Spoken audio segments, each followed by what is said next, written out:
Bonjour, le terme du jour aujourd'hui portera sur les écharpes obliques pour un traumatisme de l'épaule. Effectivement, la victime est tombée, elle a l'épaule qui est déformée, on voit nettement la déformation, et bien il va falloir soulager la victime par un moyen très simple qu'on appellera une écharpe. Une écharpe, c'est une toile de tissu composée en triangle, évidemment, avec de chaque côté ce qu'on appellera les chefs, et en bas la pointe s'appellera le sommet. Ce qui tient de part et d'autre s'appellera la base, et à l'intérieur, et bien ici, c'est mon ventre. Pardon, oui, revenons un peu au sérieux. Notre camarade, il est tombé, il nous dit qu'il a mal à l'épaule. On le voit visiblement, il a l'épaule qui est déformée. Monsieur, vous êtes tombé, d'accord? Ouais. Il va falloir vérifier la sensibilité, la motricité, d'accord? Et certainement soulager la victime. Je me permets, monsieur, d'enlever votre montre, d'accord? Afin de mieux faire un bilan, je vous la mets ici. Ok. Est-ce que vous sentez ce que je fais, monsieur? Ouais. Vous pouvez bouger les doigts. Ouais. D'accord. Vous avez mal à ce niveau-là? C'est ça. Si on peut, on va tâcher de regarder un petit peu ce qui se passe.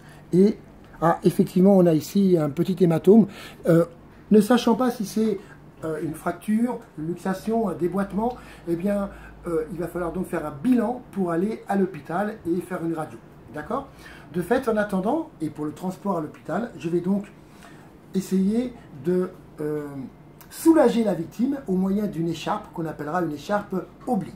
Comment vais-je faire l'écharpe? Je vais prendre les deux chefs de part et d'autre, d'accord, me mettre sur le côté de la victime et venir faire une espèce de gouttière, d'accord.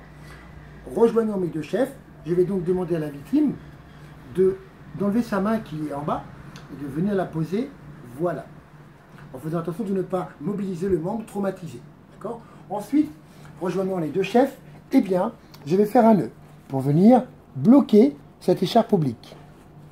Le nœud étant fait, je vais maintenant rejoindre les côtés. Vous pouvez lâcher, monsieur, si vous voulez bien.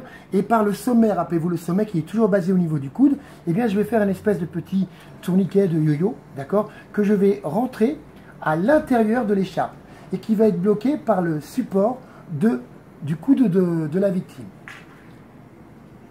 Toujours vérifier après la pose de l'écharpe, s'il y a toujours une sensibilité, une motricité. Monsieur, vous sentez ce que je fais? Toujours. D'accord.